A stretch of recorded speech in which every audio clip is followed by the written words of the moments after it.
Okay, for our first real project, we are going to work with this file called Lady. You can actually call it anything on your end, but I think the important thing is that you actually have a file that has been named something, implying that you have saved it somewhere as you are working with it. And what we're going to do is just basically look at the drawing tools with a little hint of what we'll need to do later for setup for animation. So we'll just basically be making our objects into symbols, which we'll be able to animate at a later date. And you know, some illustration tutorials, I don't put a lot of emphasis on making things into symbols right away, but for this one at least, let's definitely do that, just so they're kind of ready to go later, and get to teach a little bit more too. So all right, what we're gonna do is let's just start off with a circle. All right, and what I'm going to do is go ahead and take the stroke off of it. If I were to leave that on, you would see that you've got this now blue line around this black interior right here.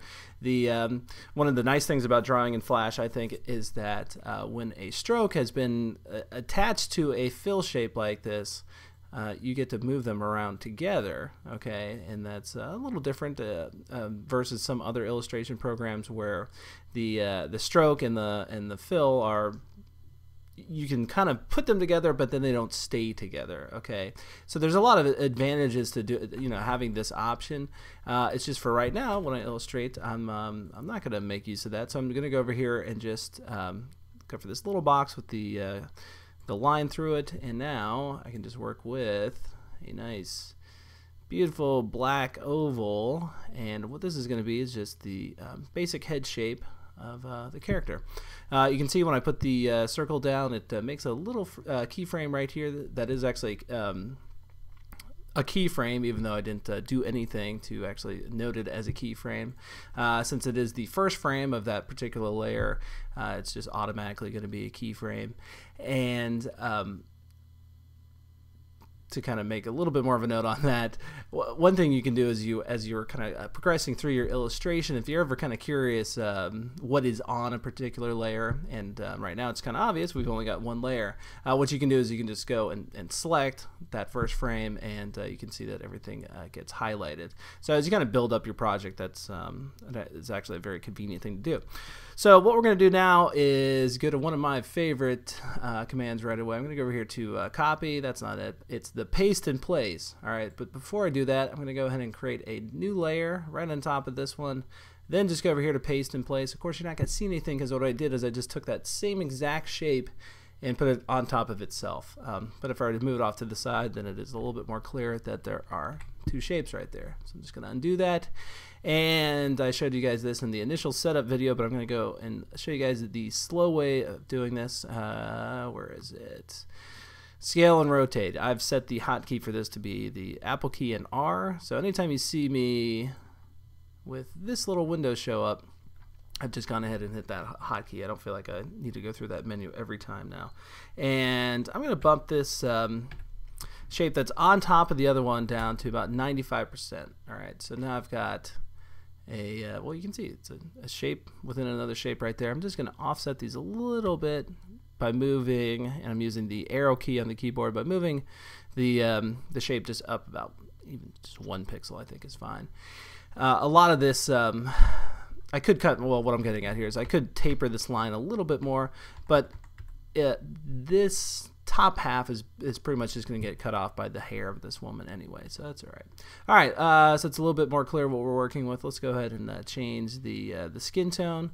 Show you guys something that's quite useful right away. Let's go ahead and have this selected. Go over here to your color window, and instead of solid color, let's go ahead and set this to be a radial gradient. And look at that, it kind of magically put in there the colors that I would have chosen. Why is that? Because that's what I had last time. And by default, though, and on your end, you're probably going to be seeing this swatch pulled all the way out to the edge and some different colors. We'll go ahead and pick out colors that are similar to what I have if you want this particular skin tone.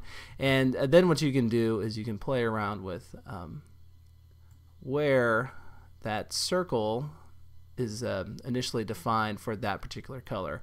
So you can see the closer I pull this toward the other swatch, the closer they are together in here, and it's getting a little bit cut off. What I'll do is go over here to the gradient transform tool. The hotkey for that is F, and then I can define, without relying on the swatches, where those gradients fall. So in this case, it's probably going to be a good idea to make this circle, the gradient circle, pretty much in line with the shape itself. And I mean, that's not necessarily a hard and fast rule. You might want to do something like this, put it over here so your kind of cone is centered at that point. But I'm going to leave it about like that, and I'm going to actually go back into the gradient now, select this again, and pull them a little bit further from each other. So I've got something like this. I think it's a nice beginner color for a head, and let's start putting in all the other parts. Now we've got 2 layers with our artwork right now. That's a little bit unnecessary, so what I'm going to do is just go ahead and select both of these. And you can see up here too, it's indicated that they're selected. And I'm going to go over here to convert to symbol. All right, so the way you're going to see me do this most of the time from here on out is going to be to hit F8. And for some reason, when I was in that menu and hit F8, it didn't want to do anything. All right, let's try it again. F8, and there we go. It's generally not a good idea to leave something named as symbol 1, because as you start merging projects together, you're going to get a little warning about that. It's not the end of the world, but let's go ahead and make it something that's makes sense here. So we'll just call this lady head. I might even go crazy and add another word in there. Lady head base. All right. Now it's a symbol. Okay, this is not a group. It's a symbol, and we talked a little bit about this in the initial setup video. So it's over here in the library, and gosh, golly, there's a lot of things we could talk about symbols, but we'll just get to them as we come to them. For right now, just note that the artwork that was on one of these previous layers, on layer 1, is now been combined together into this symbol, and they're just occupying one layer right now.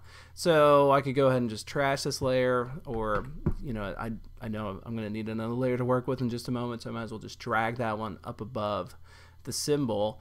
And that's kind of essential, because if I was on this layer 2 here, and I tried to draw something else, okay, that wasn't a symbol, right, it's automatically going to fall behind the symbolized artwork. Okay, so the symbol is always going to take visual precedence over just kind of your raw drawing artwork. Okay, so what I'll need to do then is just work on a layer above that, and then we don't have any conflict. Okay.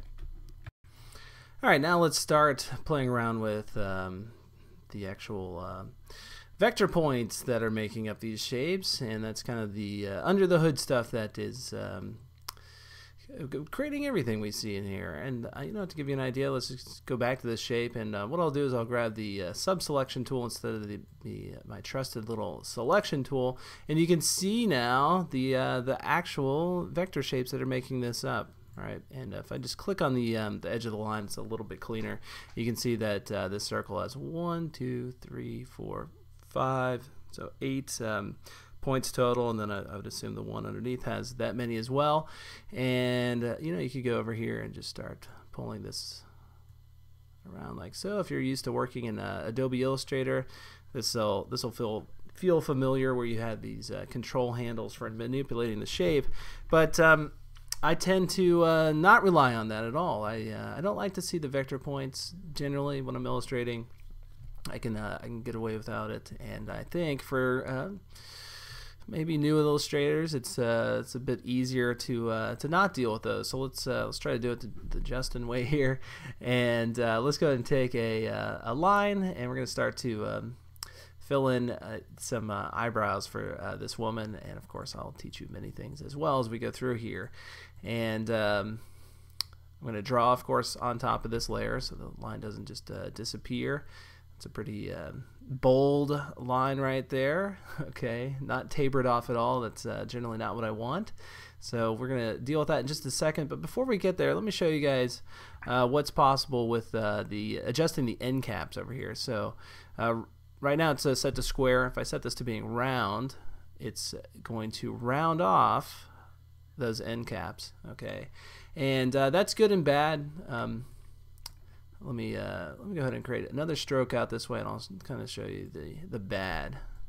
All right, so just gonna hold down the Option key and just create another one of these exact strokes. You just copy and paste it as well, and I'll set this one to being square. So right now they're just strokes, so there's just 2 points that are making these up, and if I did want to see those 2 points, I could just select on these and 1, 2, 1, 2. All right.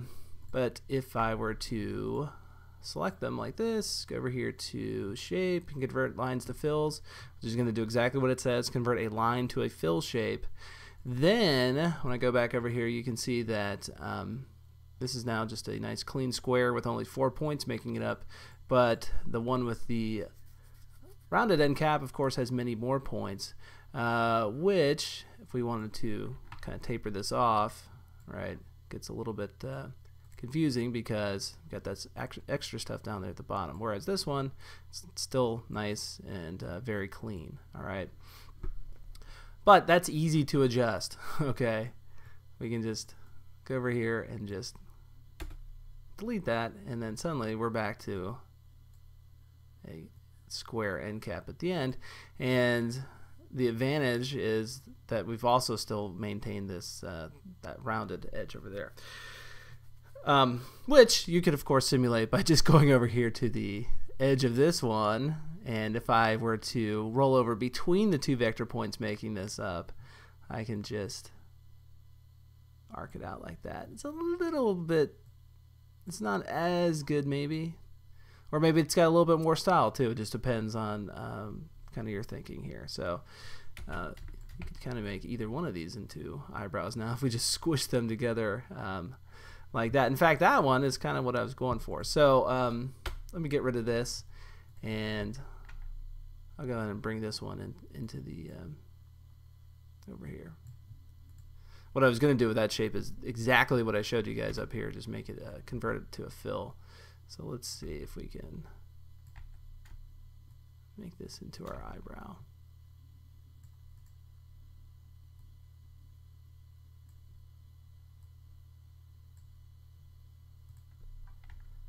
And when I hit the Q key on the keyboard, I've got my free transform tools over here, so I can pull the part like this, go up or down. But what I'm doing is I'm just kind of skewing it like that. Okay. And we might be at a point where we could go ahead and make this into a symbol. So I'll go ahead and hit F8, and the registration point is probably not going to matter too much for this particular shape, and I tend to just adjust the pivot point after the fact for anything that I'm going to animate anyway. But I did just notice here when I made it into a symbol that it was up in the top left. I'm just going to put it in the center right here, so you can see that there's that little registration point. And I did mention the word pivot point. Let me show you guys what I mean by that. So if I hold down Q, I can go ahead and pull this little circle into the kind of general, like the bottom right over there, and then if I were to rotate this like so, it's going to rotate around that point, whereas when it was in the middle, it's rotating around here. And for eyebrows, oh, who knows, I mean, you might want to, maybe you want it right here in the kind of middle bottom, so then you could squash and stretch it like so. They're just kind of one of those weird things they don't really have like a great pivot point, I don't think. It's not like an arm where it's always going to move from the shoulder. Alright, so let's go ahead and duplicate this, and I'm going to use my hotkey for flipping this around horizontally, but in your case the other way to do that would be to go over here to transform and flip horizontally. Okay, oops, I didn't mean to do it that time. Alright.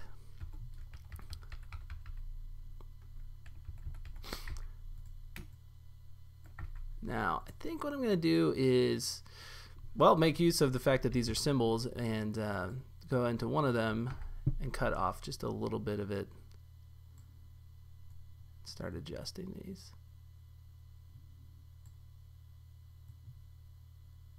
There we go. 1, want something just a little bit more like that, and I actually might arc these just a tad bit more. So of course I'm just going over to the edge of the line, and you can see that when I do this, my mouse indicates that I'm going to be pulling the edge of the line by that little circle that's on the edge of the, right by the cursor, whereas it's a right angle when I go over and roll over a vector point. So I'm just going to kind of give her a little bit more of a facelift, like this way. And that should give me enough room to put in some like really beautiful kind of oval shaped eyes right here. Okay.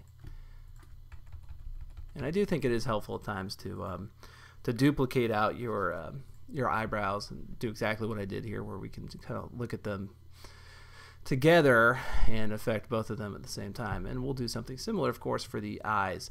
So for this, for right now, let's go ahead and put in a white fill color, and we'll leave the stroke color as this nice dark black. We can go ahead and work on this same layer. And ooh, we don't want that though. Let's go ahead and put these down at the stroke down at something like 5, maybe, possibly even a little bit less. And I'm going to go over and hit Q again, so that's my hotkey for free transform. That's everyone's hotkey, it should be. And just tilt that down like so. All right. Let's just go ahead and start this off as a symbol, and we'll call this, how about eye base. I should actually call this eyelid. I'll kind of explain why in a little bit. And so now I'm going to copy, paste it again, flip it around horizontally, get that adjusted kind of right in the same spot over there. Then I'm going to double click on this. So now I'm editing within the symbol itself, and I didn't point this out before with the eyebrows, but Flash does note that you are within a symbol over here. So if you want to get back up to the main timeline, you can always just click that. And I might not have even noted before that I double clicked to get inside of there. So my apologies if that tripped you up a little bit. And now what I'm going to do is go and hit the Q key again. And I'm going to go over here to the distort tool, click on that, and it's kind of obvious what this does if I just kind of do something drastic like so. All right, and to a point that's obviously not a really good idea, but let's try it starting from scratch again. So what I'm going to do is just taper those a little bit.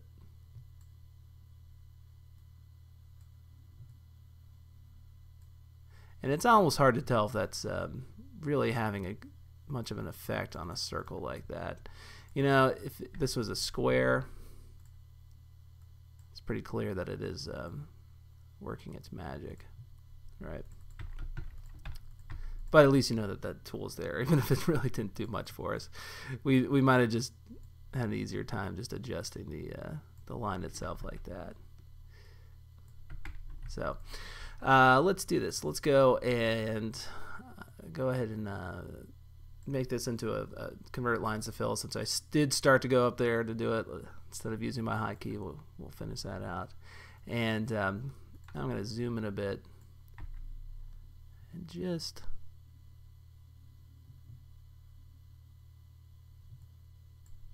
well, here's kind of a problem. Looks like I've got a lot of vector points in here. Well, it's maybe not a lot, but when I'm starting to pull down this bit of line, you know, it's leaving those points right there. So one thing we could do here is just take this entire lid or the white off of there, and maybe fill this in black, right? So just grab that paint bucket, and then since I've still got that white in my clipboard, paste in place, put it back down like so. And that's actually going to give me exactly what I wanted to do in a moment anyway, which is to have the option to pull out this top part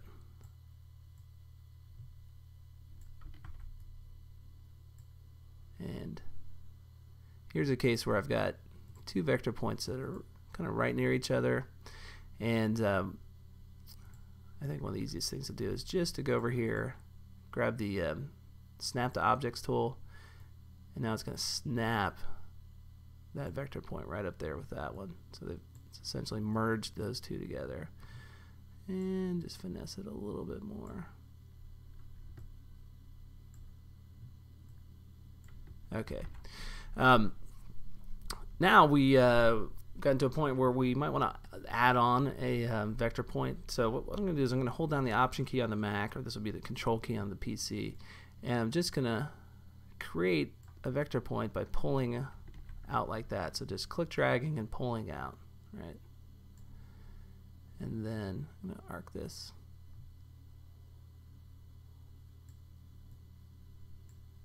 Just a little bit. All right, now we've got just a little bit of adjustment to do. I'm going to shift select both of these shapes so I can just kind of pull them together like that. I just didn't want the that eyebrow colliding in with that top part of the eye. Okay. And you know what I might do? I might move this up just a little bit.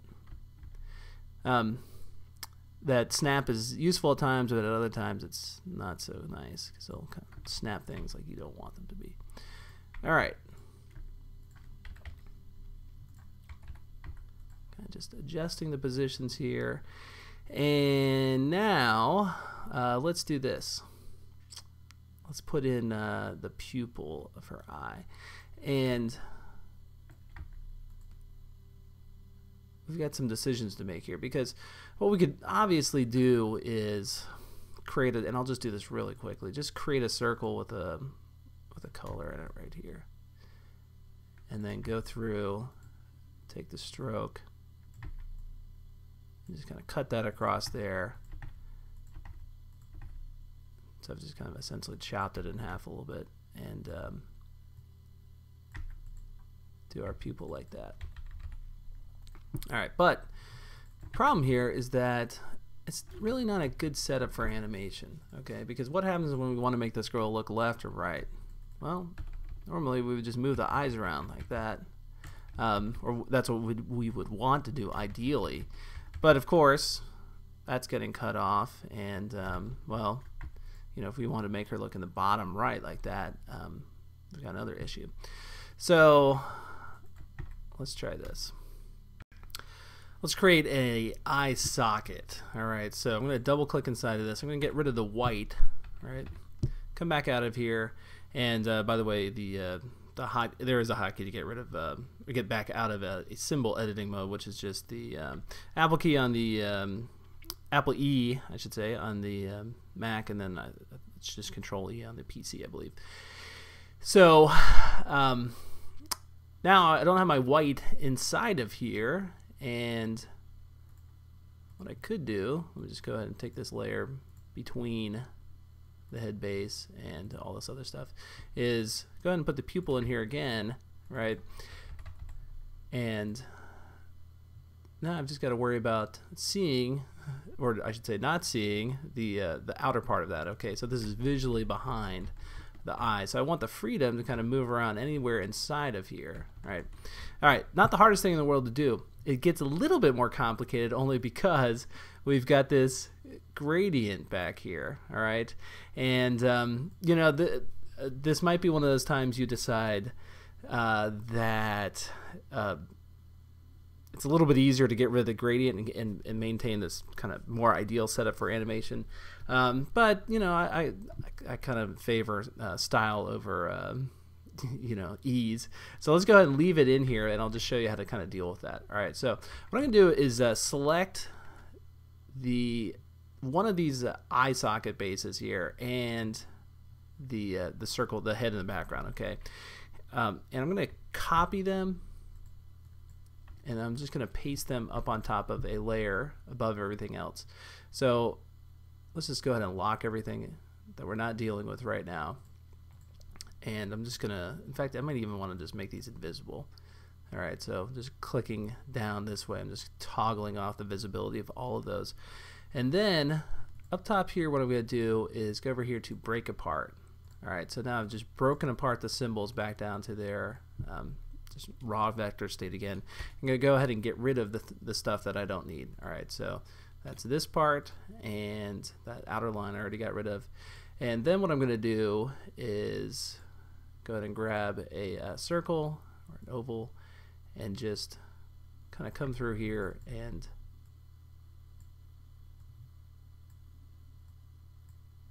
make a kind of border around that. And the only reason I'm doing that is just so I can select this much of it and get rid of it. Okay.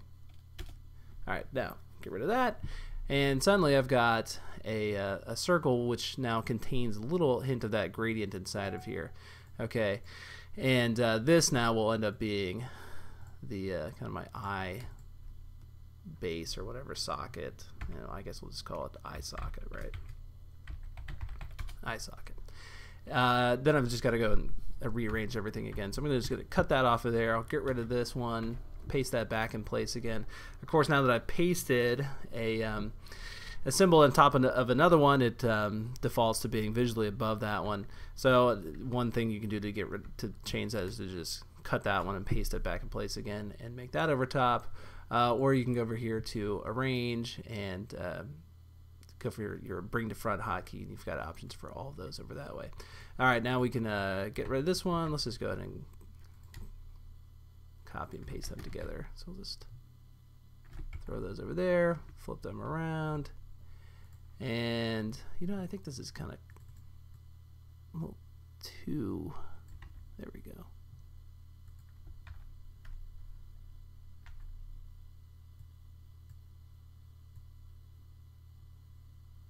Sorry, just kind of further adjusting this.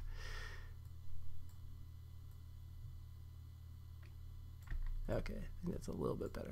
All right, now let's go ahead and put in the circle or the white of the eye.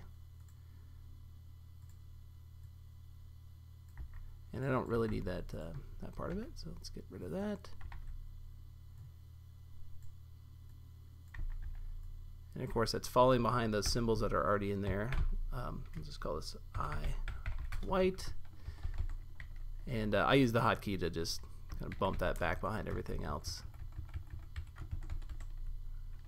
Okay. And if we were to look at this in wireframe mode, it might be kind of clearer what's going on here. So again, there's our outer part of it. This layer has, or I should say that that's our white, and now we just need our pupil. So let's go ahead and draw that in, and let's go with maybe, here we go.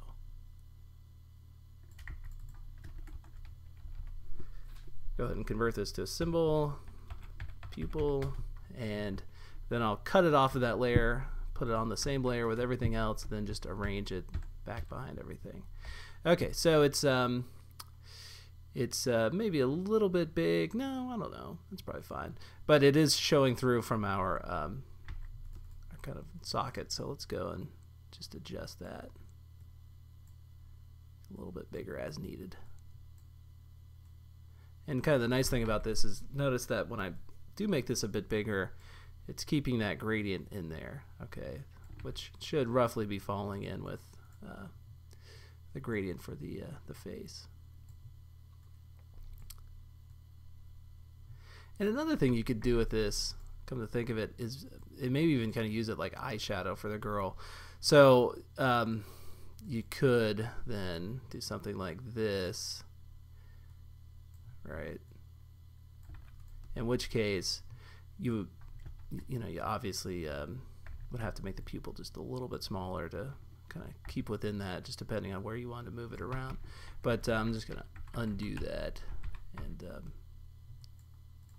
there's of course other ways to make eyeshadow as well. All right, let's double click inside of here. I'm going to go ahead and copy this same shape and just hit my hotkey for scale and rotate. Of course, I'm not going to rotate it, and just make that a little bit smaller, maybe a little bit smaller, 80%, and just darken this out some. Okay, there we go. Looks a little weird. All right. You know what? Let's even try it with a little bit of white in the eye.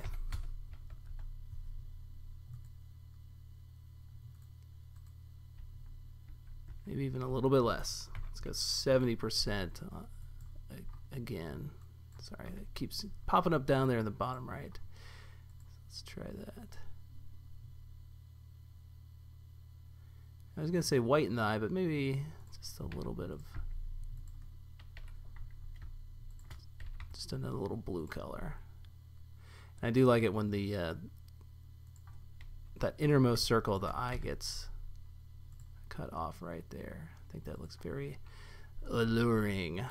Okay, another fun thing that we can do now with by making use of our eye socket is to put a shadow in here. All right, so what I'm going to do is just zoom in a bit, and I'm going to take this line right here and just cut across like so. I'm just going to arc that up. Ultimately, I'm going to get rid of that line, but I'm going to use it to fill in a black color right here. Of course, I don't want to fill in black right now because I would just merge with this black. What we're going to do is just take the alpha down. There we go. Now I can delete that. And let's see how that looks. Oh, suddenly she's got a little bit of depth to her, doesn't she? Okay, I think that's looking pretty good. Might make the eyebrows a little bit. There we go. Something like that. Okay, so we can now move around the eyes within reason throughout here. The trade-off again with having this gradient is, well, watch what happens if I were to decide to make this not a front view, but maybe kind of a 3/4 one. All right, so I might move this eye over here a little bit, tilt it in, or I should say squash it in a bit. If I was going to do that, then I might make this one kind of equally wider. Okay. And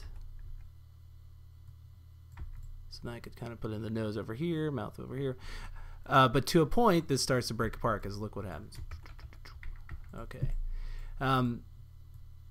It's pretty obvious that you're seeing kind of that eye socket right there. Now, of course, there's things you could do, like you could maybe get away with tinting it a little bit toward that color, right? Of course, that's also tinting that line. But you know, all of this is because that that main head base has that that gradient in there. So if this is all just one solid color, you know, like that, and then that was that same solid color. Oops, that actually has a transparency in it. Then that wouldn't be an issue at all, and that would work perfectly. But let's go and undo that. And you know, you can kind of draw with you know, 2 frame of minds, of course. One, I'm going to use this for animation, and then 2, you can make a separate copy and make it your kind of illustration only version, kind of the deluxe, super cleaned up, beautiful, fully shaded one.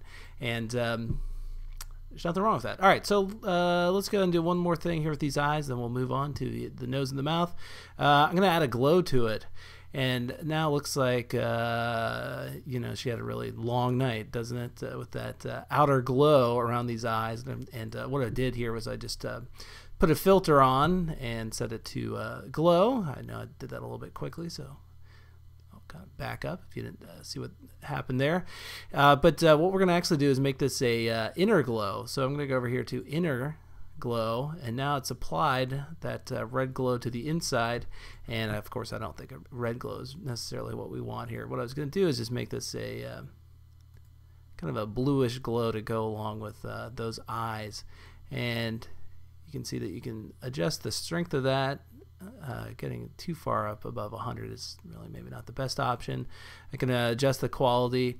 I kind of wish Flash would just go ahead and start setting the quality to high on these by default. And you can see when I set that to high, it actually kind of spread it out a little bit further. And I'm not looking for much here. Just I thought a little bit more depth would look kind of good. But you know, you could of course play with any colors inside of here. I'm just kind of going through and picking some different ones. But there we go. I think that looks nice. And of course, one thing to always check is, especially in a situation where you have two of something, turn one off, toggle the visibility off, and see if you kind of compare the two. Do I like it more with it on or off? And I think I like it more on. Okay, noses. There's about 1,000 ways we could go with a nose. Let's just start with a square. So I'm gonna just make this black and go over here. You could just decide that you're gonna favor one side of the face and do a little nose like this, where it's just, even though it's a front view, the nose for some strange reason is just going off to one side. In which case, let's see, you could even arc that a little bit more, like so. And that's not the world's worst nose in the world, maybe not the world's greatest one either. Noses like this, though, are certainly easy to kind of use for like both the front view and 3/4 view, because what is it right now? It's a little bit of both. But let's go ahead and get rid of that, and let's try again with a circle. I'm gonna go ahead and set the stroke to black, and then this part to nothing. And an easy way to do that is just to go over here and swap the colors around. So now I've got exactly what I just described. So I'll do this nice little kind of button nose right here, and I'm going to zoom in just a little bit. I'm going to go ahead and just chop off about that much of it right there. Okay, and you can see that the end caps are still set to that square, which I'm actually okay with. Let's go ahead and convert lines to fills. I'm going to adjust those like so. Oops, it looks like, no, okay. There we go. That's what I'm looking for. Looks like I just added one extra vector point over there. Okay, so something like that is fine. At this point, what I might do is then go ahead and kind of rejoin these together. Maybe use a smaller line to kind of finesse where that cuts across. And then fill in this color. Oops, right there. Okay, so then just get rid of the line. Got that.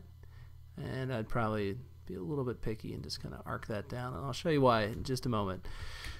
So zoom back out, and I'll go ahead and hit F8, call this a nose, and now zoom in just a tad bit. Go ahead and copy this. I'll paste it anywhere out here is fine. I'm going to go over here and tint it via the color effect panel. So I'm going to make that all black, and I'm then going to blur it.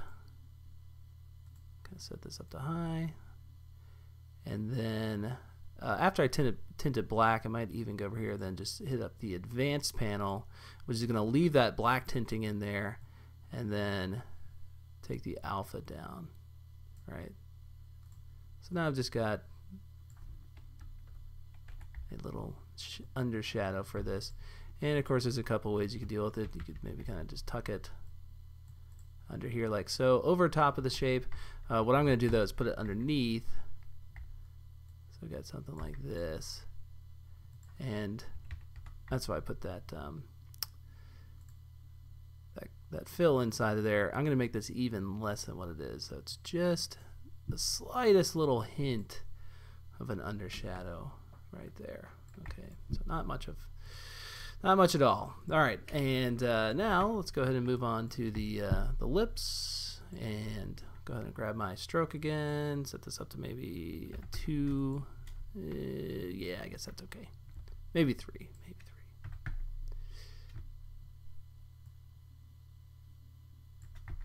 Okay. Long straight line like that does not look very sexy on a woman, does it? She looks kind of sad now. What I'm going to do is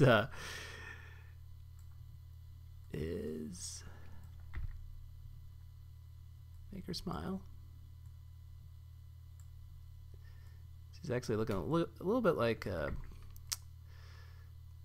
protagonist girl in Wreck-It Ralph at the moment, but we're going to try to make her look a little bit more womanly. I don't want this to look too childlike. And a lot of that just has to do with the lips. as in actually adding lips in there. If you're drawing a little girl, you might not want to put the lips in there. Of course, right now, all I'm doing is just adding in this kind of primary mouth line right here, and the lips will go over top and underneath. Okay, so that is okay, I think. And I'm going to convert the lines to fills, so that I do have that option to kind of bring that up like so. Left me with a little bit of a vector point out there that I did not need. Got something like this. And just so I don't mess with it in a moment, I'm just going to go ahead and convert this to a symbol. We'll just call this mouth line 1. If I was kind of labeling things for animation, I might, it's a good idea to just start sequentially with the shapes, because you'd probably want to do multiple mouth shapes. And then I'm going to go ahead and just find a good lip color here, something underneath like that. And I'm going to go ahead and just remove the stroke. Okay.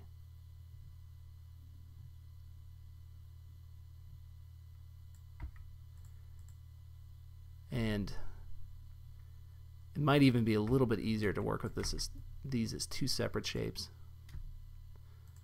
I'm just going to deselect that and move that up like that. In fact, we'll just move it off to the side for right now.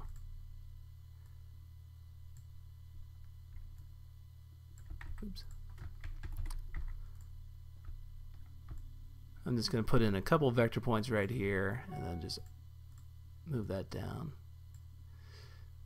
Kind of follow that same contour with the mouth and go ahead and make it into a symbol. Just call it lips, or I should say lip 1 probably. And then go ahead and bring this other half over here. This looks like bad makeup, I think. Usually if you have this like giant circle across here, it looks a little bit better if you do something like this. Bring that in and then pull that down like so. And let's then move it up just a bit. And you could even put in 2 vector points there. Do something like that.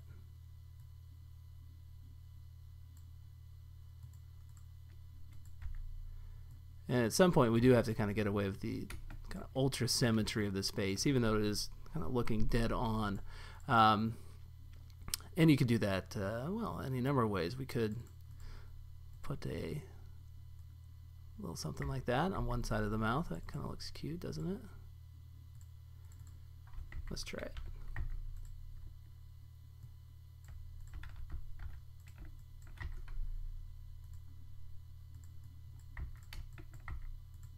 Okay, so we'll just go with that for right now. Lip 2, or I might even call that something like upper lip. Oops.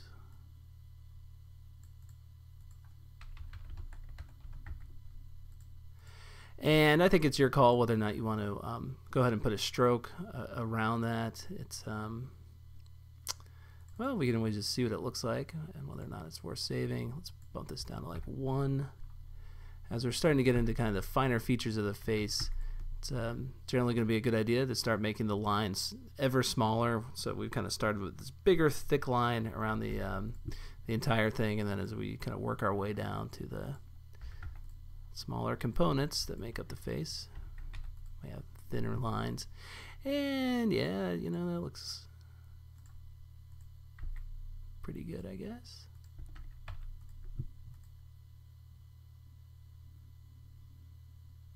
What you might want to do is at this point even consider, let's see, making these a different color. So you could go with a red line, right? Make it even more subtle, like something like that. I don't know why that's popping out of there.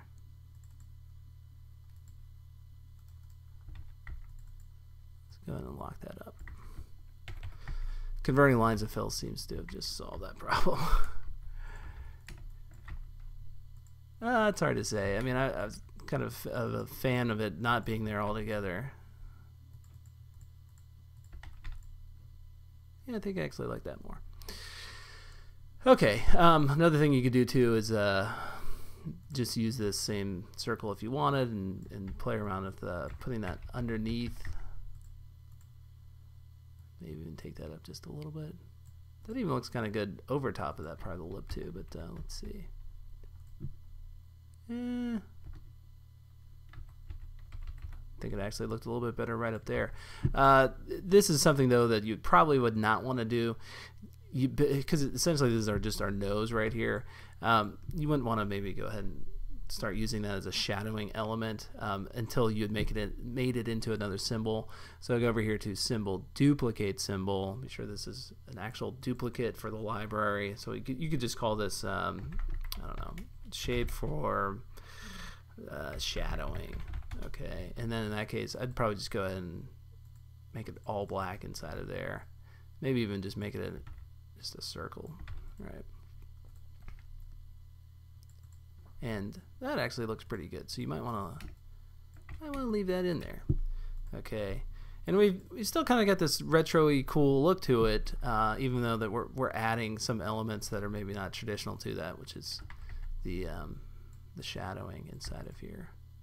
Okay, but darn it, I think it looks cool.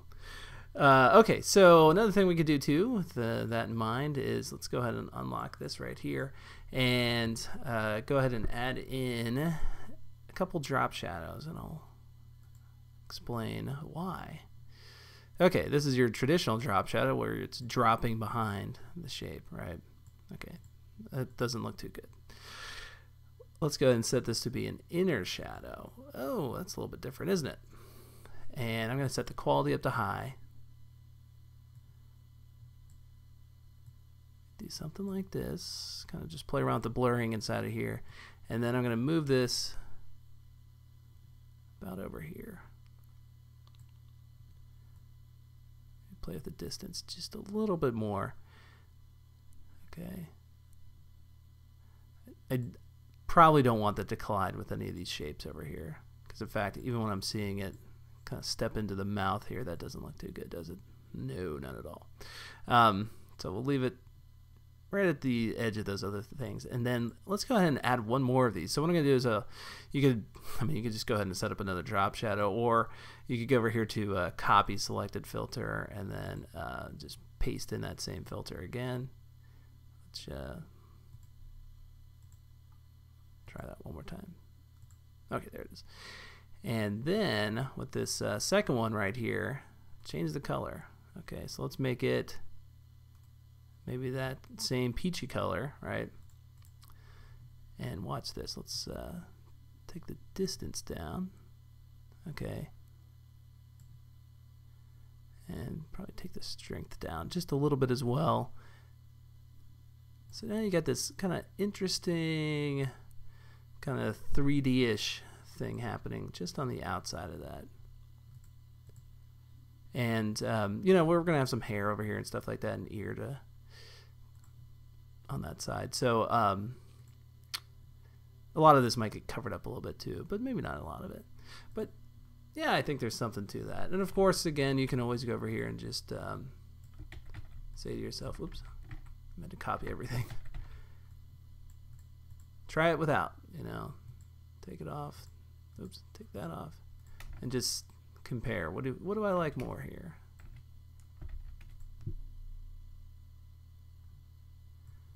Time will tell, right? Okay, so let's continue onward. So our lady's not just a floating head here. Let's go ahead and add in just kind of a neck for her. And I'll quickly put this in here because we're going to stay focused on the features of the face.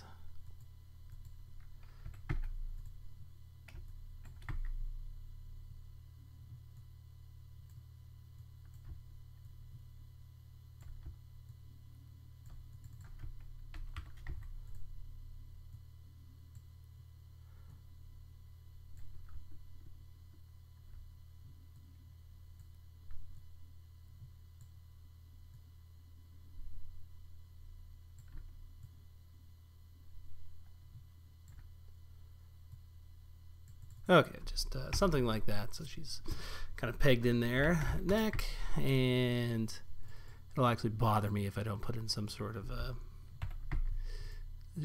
shadow for the head. So what I'm going to do is I just converted this all lines to fills, and I will just select this part right here, copy and paste it above the layer that it was currently on. Then I'll just go over here to the swatch and take this down to like 40% on the alpha. So you just get something like that happening.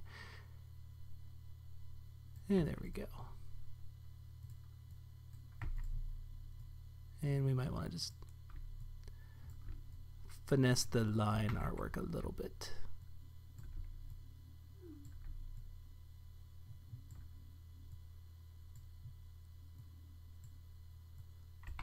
Well, what I was trying to go for here is just that little bit of collarbone that can come out.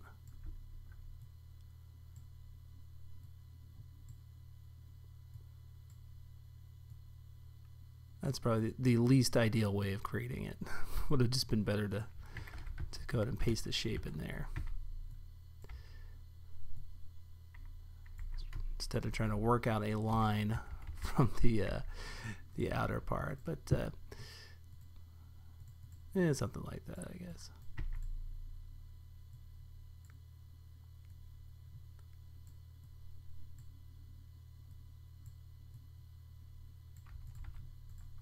Anyway, just a little definition there. All right, let's move back up, and we've got the ears and the hair to do here. So let's just go ahead and grab an ear. Let's go ahead and sample a color from the outer edge.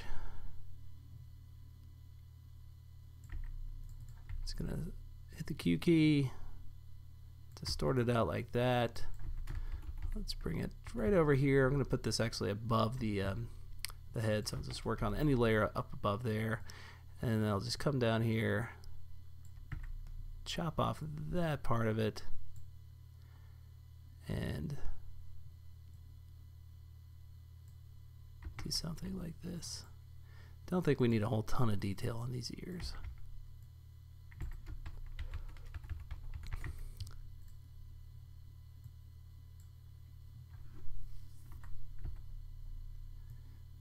A little torn. I think we'll just leave it as is. Let's go ahead and convert lines to fill, so I can just come over here and just taper that off ever so slightly. There we go, just something like that. Let me look at the ear out here, not over top of the that other line, because that's kind of masking what I want to see. There we go, just something like that. So we'll call this ear 1.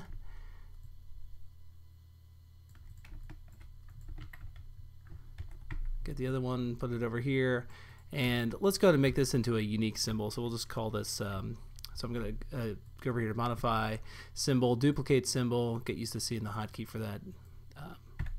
I have it as Apple D, ear 2, and for this one I'm making it a unique symbol just so that I can go and sample a different color for the inside of this. I think it's just going to be a little bit easier if I do that, and let's try something like that. Paste that on in there.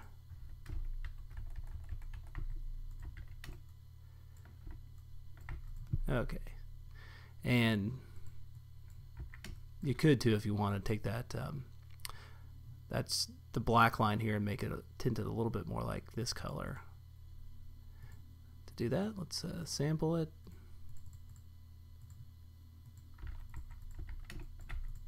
Okay.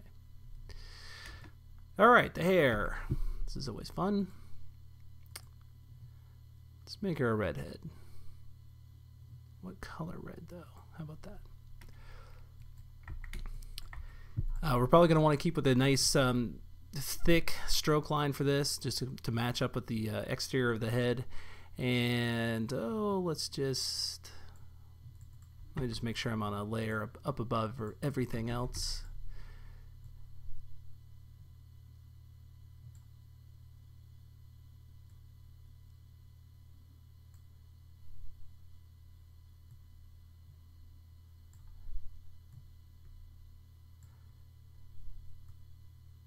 Go with something pretty crazy.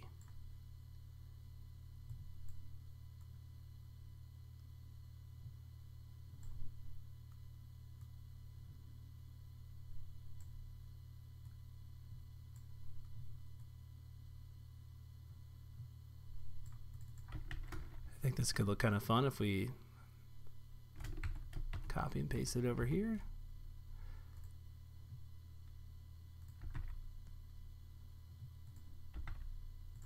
Just kind of cutting out that little part that was overlapping.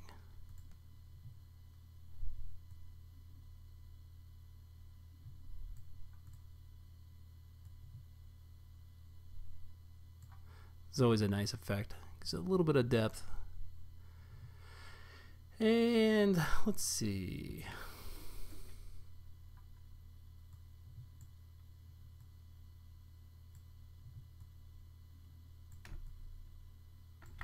It's kind of fun. We could play around with the lines inside of there. So let's see. Let's go ahead and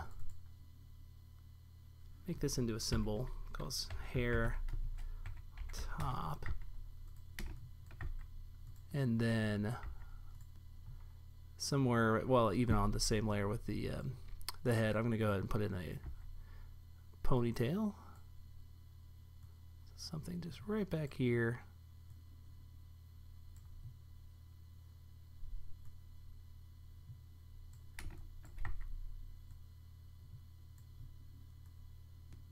Maybe something like this.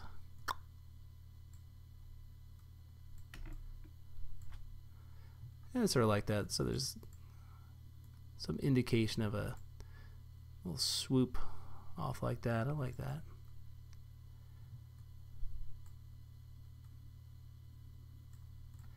And then I'm not going to do a pigtail over here, but what I'll do is do one hair swoop kind of coming down like this. I always like a little bit right in front of the face. So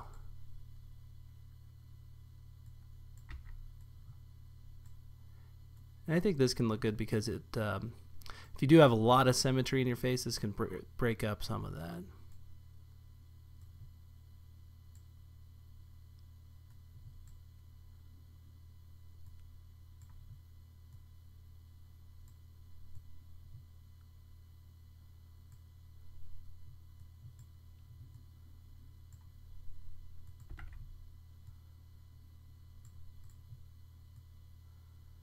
Something like this.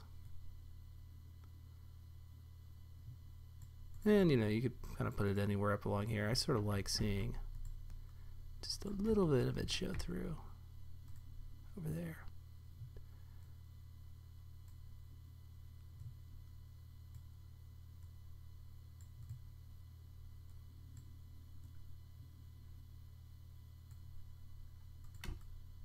Okay, so let's call this hair bang.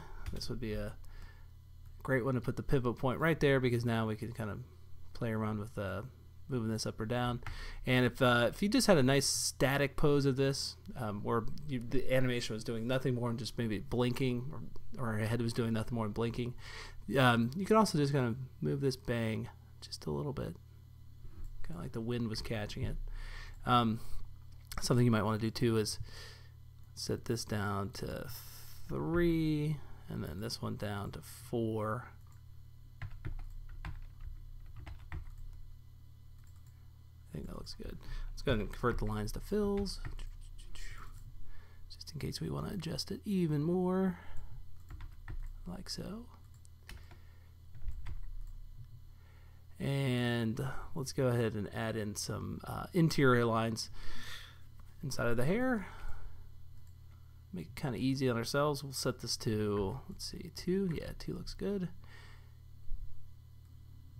I'm gonna do this.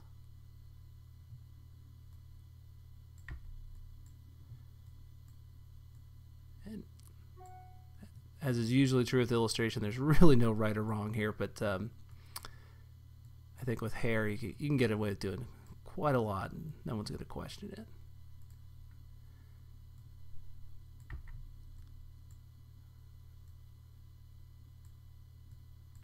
Oops.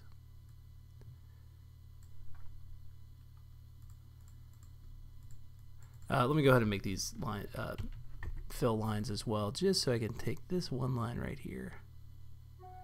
Can I go down a bit further? And then what I'll do with this line is just start to put those behind that one.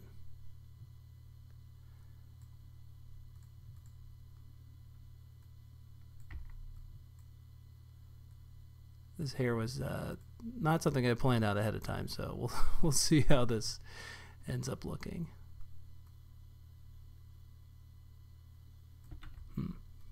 What to do here? Continue that onward.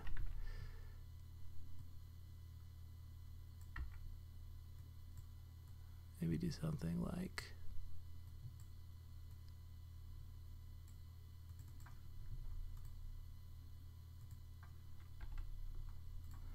that could maybe work, so there's some sort of strange flow into the other side of the hair.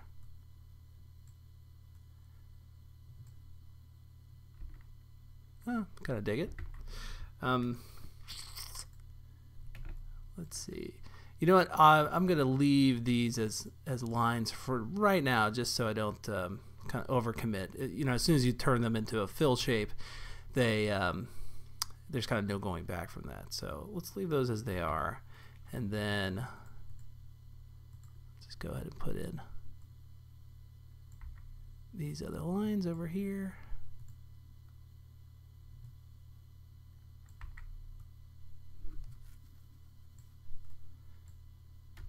Okay. Let's call this a ponytail.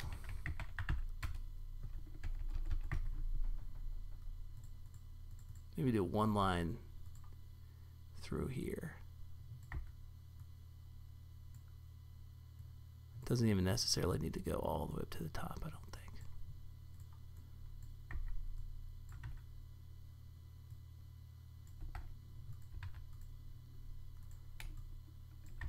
think. Okay. And we can have a lot of fun with some shadowing with this now. For example, let's go ahead and take this and let's just tint it to be full black. Go over here to the advanced, take the alpha down. Yeah, one little strange thing you get sometimes with using fills inside of here is obviously that. Let's see, blurring though, since we're going to do anyway, actually takes care of that. Kind of treats this more like a bitmap. And then just put that underneath.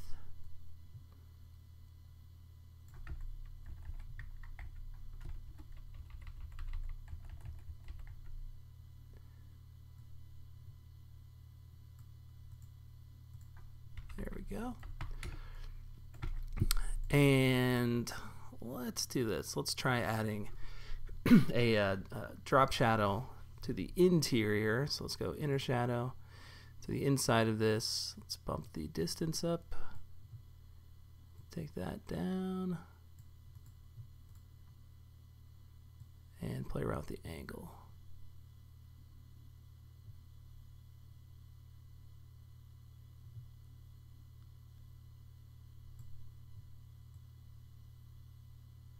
So you can see this is kind of a quick way to add some variation to the color inside of here. There we go.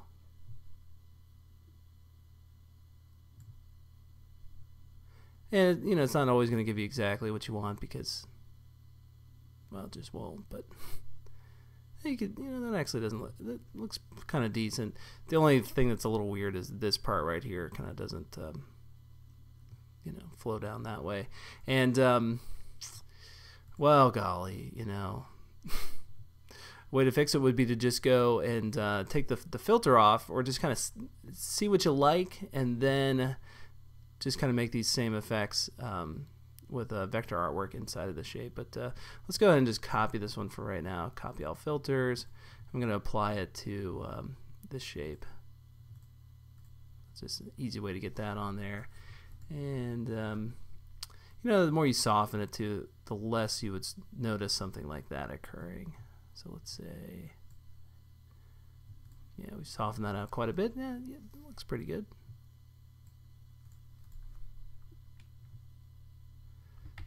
Let's go ahead and take everything we've got so far and just put them onto one layer. So we start to get rid of some of these extra ones that we don't really need.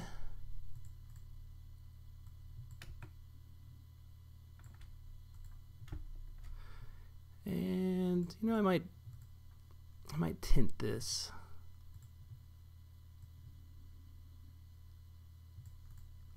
Actually, I've been meaning to do this for a while. Make the mouth just a little smaller, I think.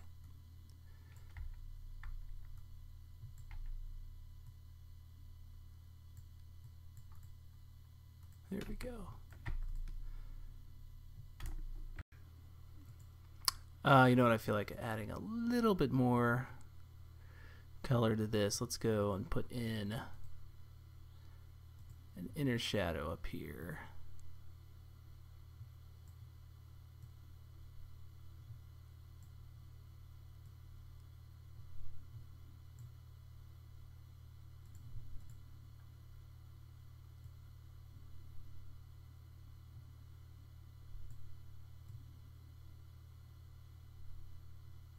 I just think something like that looks good.